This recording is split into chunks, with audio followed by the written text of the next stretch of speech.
Fala, meus irmãos, a paz do nosso Senhor Jesus. Amém? Irmãos, o vídeo a seguir é do pastor Roberto Mota. Ele vai explicar a sexta praga, que é o secamento do rio Eufrates. Sabemos que são 7 pragas. Dessas 7, 6 são literais e uma é simbólica, que é exatamente essa que ele vai explicar no vídeo aí. Deus abençoe grandemente a todos. Qual é a sexta praga? É a mais difícil de explicar, mas presta bem atenção que vai ficar bem claro. Explicar é fácil, às vezes é difícil de entender. Presta bem atenção. Derramou o cesto a sua taça sobre o grande rio Eufrates, cujas águas secaram, para que se preparasse o caminho dos reis que vem do lado do nascimento do sol. Vou explicar versículo por versículo. Queridos, eu já vi livros de bons amigos meus, dizendo que o secamento do rio Eufrates é o secamento literal do rio Eufrates, lá no Iraque, para preparar o caminho dos reis que vêm do Oriente, do Leste ou nascimento do Sol. São palavras, são frases sinônimas. Então, sairiam de lá para atacar o quê? Jerusalém. Presta bem atenção, queridos. Qual é a grande chave para entendermos o Apocalipse mesmo? O Antigo Testamento. Houve alguma ocasião no Antigo Testamento que o rio Eufrates secou? Sim ou não? Sim. Houve sim. O rio Eufrates corre até os dias de hoje. Passa por 3 países, mas a maior extensão dele corre no moderno Iraque. Até os dias de hoje, o rio Eufrates corre ali. O rio Eufrates banhava a cidade de Babilônia.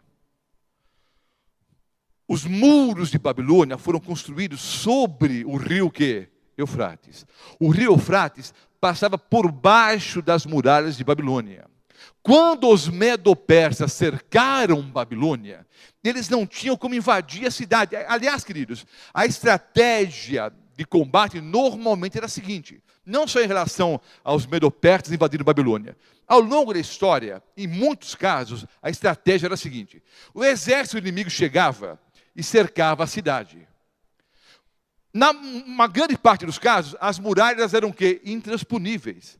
No caso de Babilônia, eram intransponíveis mesmo. Sobre os muros de Babilônia, os historiadores afirmam, sobre os muros, andavam de 7 a 12 carruagens, uma ao lado da outra.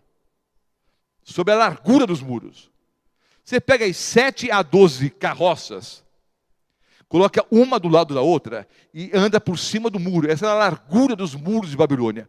Os muros eram intransponíveis. Então, os medo-persas cercaram a cidade, pensando assim: vamos esperar acabar a comida, acabar os suprimentos, acabar a água.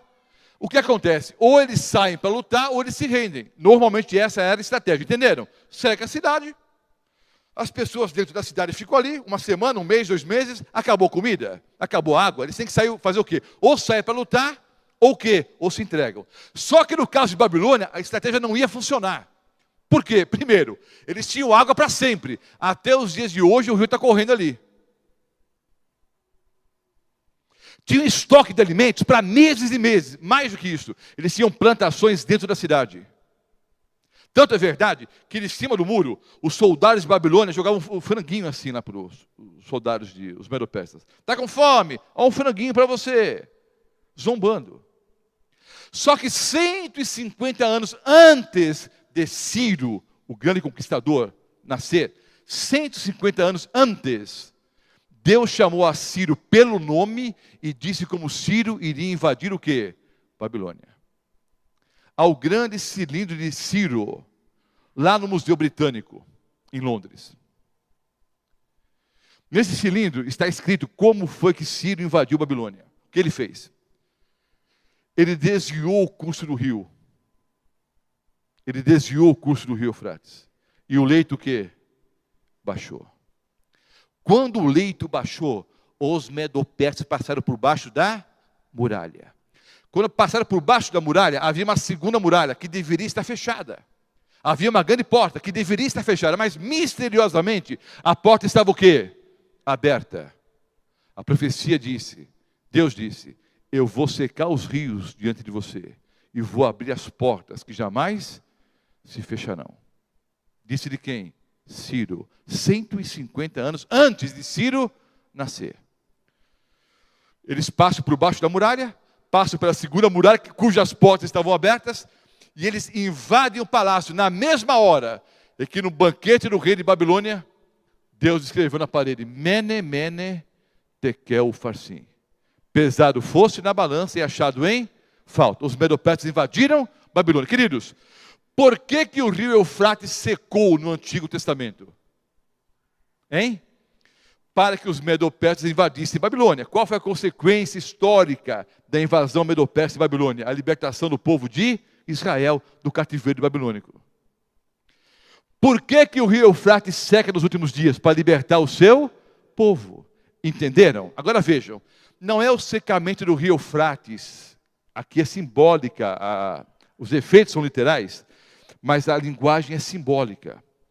Queridos, os reis que vêm do nascimento do sol, porque a profecia diz, a sexta praga, haverá o secamento do rio Eufrates, preparando o caminho daqueles que vêm, os reis que vêm do nascente do sol, do oriente, não é? Ou do leste, são palavras sinônimas. Alguns dizem, não são os norte-coreanos que vão atacar Jerusalém, não são os chineses. Aí não, porque uma outra profecia diz que são 200 milhões de cavaleiros, então são 200 milhões de chineses que vão atacar Jerusalém. Queridos, e para atacar Jerusalém, vai ter que passar sobre o rio Eufrates. Então o rio tem que secar. Não precisa ser muito estudioso, não. Depois você pega, vai em casa, vê lá no Google, ou se você tiver um Atlas em casa, você pode pegar tanto os norte-coreanos quanto os chineses, para sair da China ou da Coreia do Norte, para chegar em Israel, há alguns obstáculos muito maiores do que o rio Eufrates. O rio Eufrates, queridos, na época da cheia, tem 150 metros de largura. Pergunto, no século 21, um rio de 150 metros de largura é obstáculo para um exército chinês atravessar, por exemplo? O que vocês acham, queridos? Hein? Na Segunda Guerra Mundial, quando os aliados atravessaram o Canal da Mancha, em alguns lugares, o Canal da Mancha tem mais de 40 quilômetros de largura, queridos. Foi um obstáculo para os aliados? Foi. Mas eles atravessaram o Canal da Mancha, sim ou não? Sim, 40 quilômetros. Isso há 60, quase 70 anos atrás. 7 décadas atrás. Pergunto, no século 21, um rio de 100, eu atravesso a nado. Atravessava, estou meio barrigudo. Bom, vai ser obstáculo para chineses atravessarem, queridos? Ou norte-coreanos? É claro que não. Então entenda uma coisa. Apocalipse 17:15. Águas em profecia significa o que mesmo? Povos, nações, tribos e línguas. Babilônia mística, o Estado do Vaticano, a Igreja Católica Apostólica Romana, a mãe de todas as prostitutas. Está em Apocalipse 17 isso. Ela recebe o quê? Apoio de todas as nações, tribos e línguas. O rio Eufrates simboliza povos, nações, tribos e línguas que sustentam Babilônia. Quando a quinta praga cai sobre Babilônia, povos, nações, tribos e línguas retiram o apoio de Babilônia. Entenderam, queridos? O secamento do rio Eufrates é a retirada do apoio humano à Babilônia. Preparando o quê? O caminho dos reis que vêm do nascimento do sol. Os reis aqui, queridos, não são chineses, coreanos, japoneses. Os reis aqui, há algumas interpretações. Muitos dizem que os reis são o Senhor Jesus e os anjos, que voltam do nascimento do sol. Bom, que é o Senhor Jesus, está claro. Queridos, o Senhor mesmo disse, assim como o relâmpago sai do oriente e se mostra até o ocidente, assim há de ser a vida do Filho do Homem. Quando o templo de Salomão foi inaugurado, a glória do Senhor veio da onde? Do leste, do oriente, do nascimento do sol. Entenderam isso, queridos? Então, os reis que veio do nascimento do sol é a volta de Cristo Jesus. Não é chinês, não é coreano. Entenderam isso? Mas quem são os reis? É o Senhor Jesus e são os anjos? Eu não creio assim. Eu entendo que os reis que vêm do nascimento do sol são Deus o Pai e Deus o Filho. Como é que é, pastor? Deus o Pai volta com o Senhor Jesus, volta. Há alguns quadros bem bonitos, né? Eu também uso. Mas entenda, com o Filho vem o Pai. Leia depois do Apocalipse 6, e mesmo por ocasião do julgamento de Cristo, ele disse, vocês verão o Filho do Homem vindo em poder e grande glória. A destra de quem? De Deus o Pai. Em Apocalipse 6, os ímpios saem correndo, por ocasião da volta de Cristo. Eles saem correndo e dizem o quê? Aos montes e aos rochedos.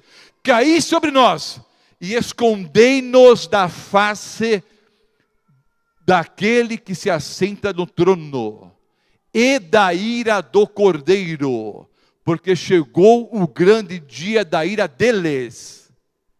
Escondei-nos da face daquele que se assenta no trono e da ira do Cordeiro. São duas pessoas. Porque chegou o grande dia da ira deles. É o Pai e o Filho voltando, queridos. Entenderam? Aí o antitrinitariano, aquele que não quer na Trindade, esperto, pergunta, e aí, pastor Mota? Onde é que está o Espírito Santo nessa? Aqui na terra, meu irmão. Como eu expliquei ontem, você nunca vai estar sozinho.